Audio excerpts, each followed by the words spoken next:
Hey everyone, welcome to Machine Shop Tech Talk. I'm here today with my buddy Greg. Greg, really quick for the people that don't know you yet, give them a 60-second quick summary.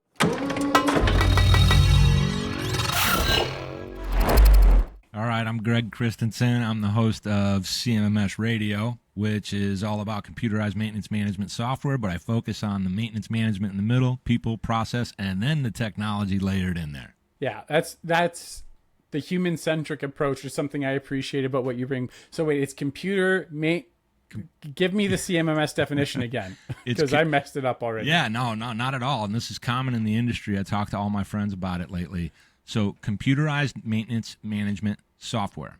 And so anything maintenance management that instead of using your paper and your pencils and your voicemails and your, hey, Joe, hey, Jill, go do this, go do that. If you're doing it on a computer inside of a solution, that's a CMMS. Yeah.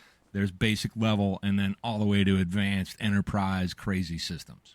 Okay, cool. So it helps people keep a handle on their maintenance, which is integral. You know, I've got my background in machining. If you don't maintain your machines, man, they go down and it's not planned and it's extremely expensive when they go down. In fact, expensive, extremely expensive, disruptive. It affects all areas of the business. And the way I've always driven this point home for everyone, because it's so easy to understand. This is why I use this same thing. So many people in the industry do it as well. Imagine if you're driving to an appointment, to work, some other thing, and you weren't maintaining your vehicle, which has an engine that requires oil that is maintained properly, meaning not just topping it off, but actually changing it out, all that stuff. And you don't do that. Eventually that thing's going to fail on you at a time that's not very good, which would be most of the time. Now, if you take it into the shop environment, the plant environment, the facilities environment, a hospital environment, all of them, all these pieces of equipment absolutely require maintenance. It has to be the right maintenance. And you're using computerized maintenance management software to see, track, and manage the people, places, and the things around the facilities and the assets themselves. And then the way you protect them, like you were just saying, is through typically preventive maintenance scheduling. And there's a lot of debate on this where we could really spin out in many directions. We don't want to get too advanced for this one because we got a short amount of time, but that's the idea behind it, is you're trying to prevent things based on what you know about how a piece of equipment operates, how a machine should operate. For example, in your case, you're into tolerances, like in a big way. And certain things will impact going out of tolerance that have to do with maintenance. And then on the other side of it, you've got the kind of monitoring, condition monitoring that plays a role in there. But we'll stay focused on the maintenance management part. Yeah, well, I mean, I really like your example about the car, because it's like literally anyone out there, if pick the time that you want your car to break down. There's never a time you would want to pick for your vehicle to fail you when you're going anywhere. It doesn't matter if you're going to the groceries or if you're going to an appointment. You never want your car to break down. You never want to be stranded on the side of the road and have to call a tow truck and have to deal with a mechanic that has to unseize something if something got seized up. I wonder what the gap is there for people to really understand their vehicle side of the maintenance, because I would imagine any, CXOs, any general managers, anyone that runs a manufacturing facility or even a hospital, like you pointed to, they're on top of their maintenance because they know how important the reliability of their car is. But on the organizational level, it's not usually the case. It's not, and I'm glad you asked it in that way, and you probably noticed as soon as you got onto the topic, I was like, uh-oh. And here's why it's an uh-oh.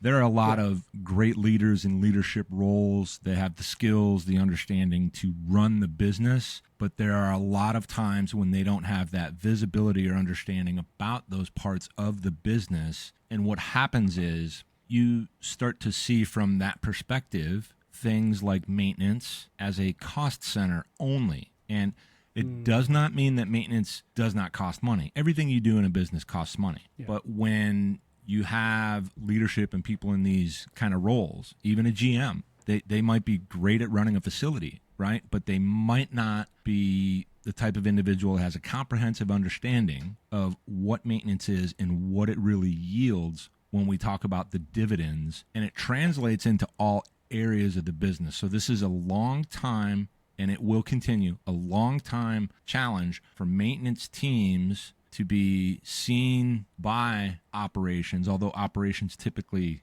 has a better understanding. But when you start moving up in the org, they lose that visibility and that awareness of what's really happening there. And I can understand that, but at the same time, it's frustrating for everyone. Yeah, and that's just, it's something that I've never understood, right? Like, I grew up wrenching on cars, so I guess I have a different outlook on maintenance.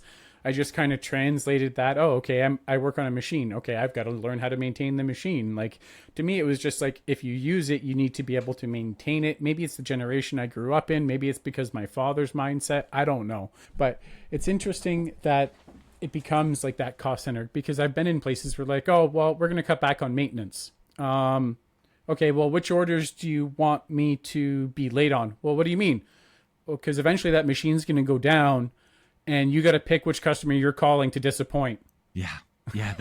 Well, and it would be nice if we could kind of come at it that way, and that usually doesn't work. But it's very true in both parties, right? Let's just say it's you and your boss, as an example. Yeah. Depending on the rapport and the trust, you could say it that way. We tend to want to go at it at a different angle, but people in the maintenance world, they're kind of interested in getting stuff done if they're doing maintenance. And there are a lot of operators that have a similar mindset in that they know, this is my domain. I operate this machine. I'm here to achieve this output. And, you know, a great operator is probably going to have some understanding of the maintenance and why it's critical, and also what they can do to kind of mitigate how they use their machines. Something really interesting just popped into my head.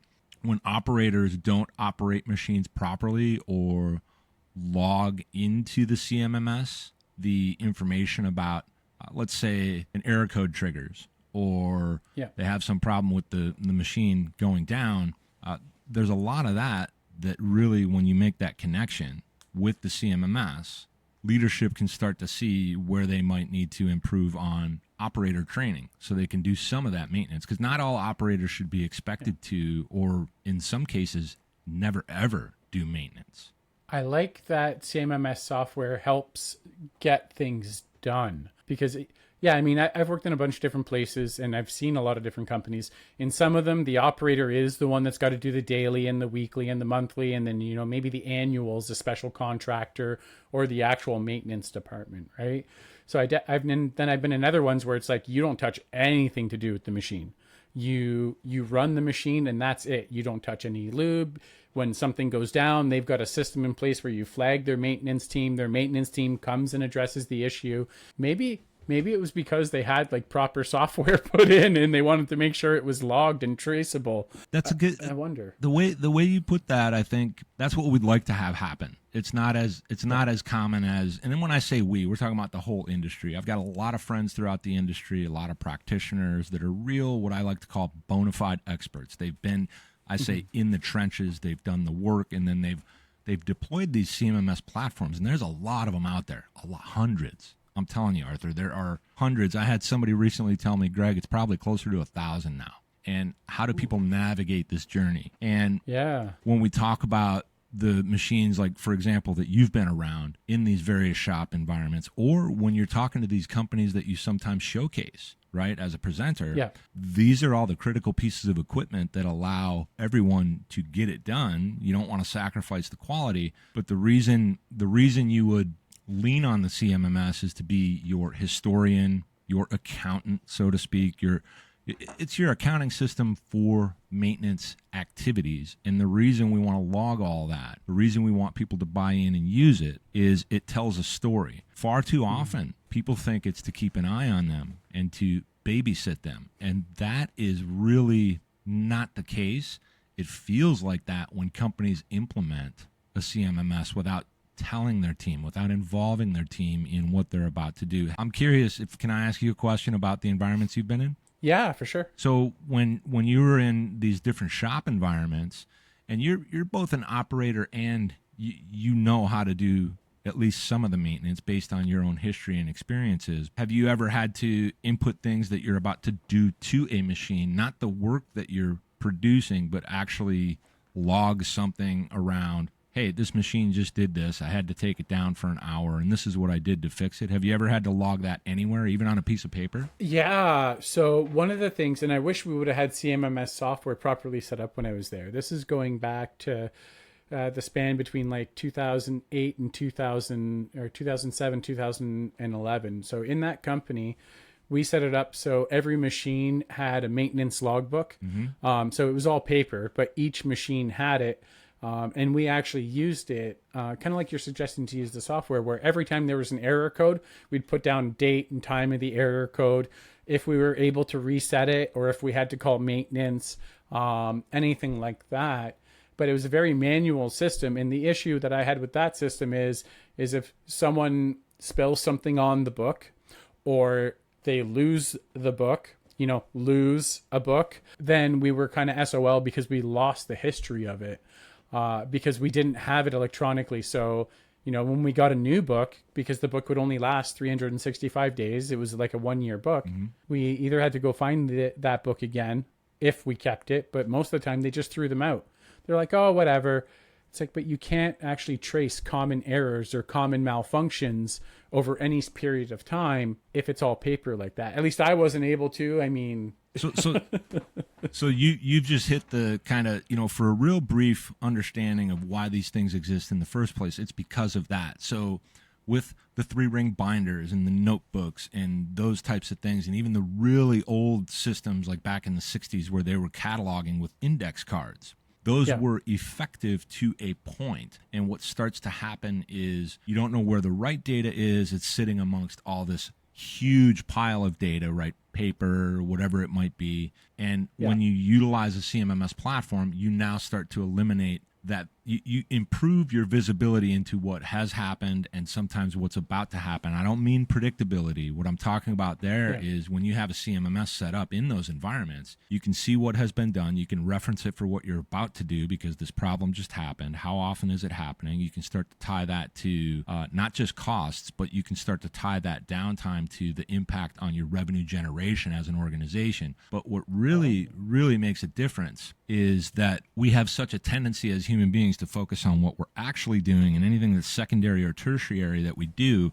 we start to move it into the background. And that's, these paper files and these notebooks, they might end up in a closet somewhere. They might get in disarray, and then you have some turnover. So if you're leveraging a platform, even the most basic platform, I tell people all the time, if you don't have one and you need one, you don't know what's happening, what happened last year, what's about to happen as far as your PM schedules in the next 6 to 12 to 36 months, you need a system that allows you to do that. I don't even care which one it is. Now, I've got some friends out there and some favorites, but I try to stay agnostic. Digitization in and of itself is always a leg up for your ability to see and to plan and then to move into better execution. But then you got to start considering philosophies. Are you running a maintenance and reliability program? Are you just doing maintenance? And then the problem is, are you doing maintenance for maintenance sake? So imagine if you have to do that with all these stacks of paper, you can't even answer that question. So with a system, you have it available to research against it, to ping it, to do all these different searches. And you can see now we're starting to spin out into all these different areas that it impacts. And I want to be careful not to just put people to sleep with that. But I get passionate about the subject because it makes an impact. Yeah, well, and I appreciate your passion, right? That's why I was excited to be able to talk about this with someone that's as knowledgeable as yourself, because I don't have a lot of knowledge here. I know maintenance is important. I know without maintenance, bad things happen, and I've put stuff in place over the years, but I really like when you're talking about the ability to look it up and to cross-reference it and stuff like that within the software. And the one thing for me, too, is in CMMS software, I've never used it, but would it be easy to flag it as well between like reactive maintenance or preventative maintenance? Like, would that be a simple thing? It would, and it should. And the real reason you want to differentiate that is they're treated differently when we look at how a machine is performing, how a team is performing, how a facility in and of itself is performing. When we look at corrective responses, we sometimes call those demand work orders. We want to say corrective because it tells you you're correcting something on an asset, most typically. And those are the things we want to pay attention to, because if we can start to figure out why they're happening, we can prevent that, so to speak, in a way that makes it less likely to occur. It's not like a magic silver bullet. We've got a CMMS and now we're not going to have downtime. We're not going to have failures or anything like that. It doesn't work that way. Yeah. And the biggest area when it comes to the scheduled items, so you're talking about preventive maintenance. And the reason preventive maintenance is such an impactful thing is it can keep you on that schedule based on a combination of how the machine is used in its existing environment, how it's operated, what materials are put through it, what it really does, versus the original equipment manufacturer's suggestions, which are kind of a starting place, but you don't always want to just copy those because those change environment by environment, region by region, all that kind of stuff. And you start to get this picture in this digital form where you can see what's really happening. And I always come back to that preventive maintenance aspect of any operation, whether it's manufacturing, I mentioned hospitals, schools, all of them. When you have any idea of workload that's coming, while at the same time workload that's overdue or not backlogged, but it becomes backlogged because it was assigned and didn't get done, that creates opportunities week in, week out, day out to knock things down. And then when those start to build up, some of the strategies that can be incorporated is you can look at, well, why is this in the backlog? Maybe it didn't really need to be done in the first place. So you learn and become a better and better operation. Well, and I like the continuous improvement side of things, right? So a software piece that's going to help you capture all of that, kind of be able to drill down if you need to, way better than pen and paper or even an Excel spreadsheet, okay? There's a lot of people out there like, oh, I'll just put it in an Excel spreadsheet. It still has all these other issues. You have people that use Excel spreadsheets instead? Absolutely. So the reality of how well some people can leverage Excel, if you see the right people leveraging it in the right way, it'll typically blow your mind that they can actually get these things done. And if somebody said to me, hey, could I run a reliability program without a CMMS and just leverage Excel? You probably can. Now, there's a lot of questions that are going to come into play, whether that's a truly effective strategy, but I know a lot of practitioners that can do it, and they will rise to the challenge, and then they will show you. It depends what you're really doing in your maintenance practices, your best practices. So this is where it really comes down to the people and the process or processes far more than the technology. Because if you have people that are skilled trades, etc., great operators, maintenance people, all of them, and they're all bought into what they're doing absent any software, and now there's a process in place that they're also not only bought in on, but it actually helps them thrive and do even better work because they all want to do great work. You now have a situation where you can introduce this technology in the form of a CMMS, but it could be Excel. I've even myself used Excel years ago in the building maintenance industry to see, track, and manage certain aspects of what we did on a day-to-day basis across hundreds of job sites. And the primary thing that we leveraged it for was critical aspects of security to the job sites that we served, because we had so many operational teams and people that were coming and going and touching those security touch points, so to speak. Yeah. We wanted to see who has access, who doesn't, when was it turned in, and then we started to leverage that out. It was actually a lot of why we built our own CMMS a long time ago. That's why I have some of these insights, because I've deployed it across, I don't even know how many clients over those years I was in the industry of CMMS. Yeah. Well, I think it's interesting. I didn't know you had that experience. So it's cool. I get to learn new things about you. But you said something there, and I'm curious because you said you were using Excel and you can make it work. But then you also said it's what led you to launch your own CMMS software. So what was that transition? Like, what was the thing that made it so you had to develop a software? Like, what were you missing in Excel?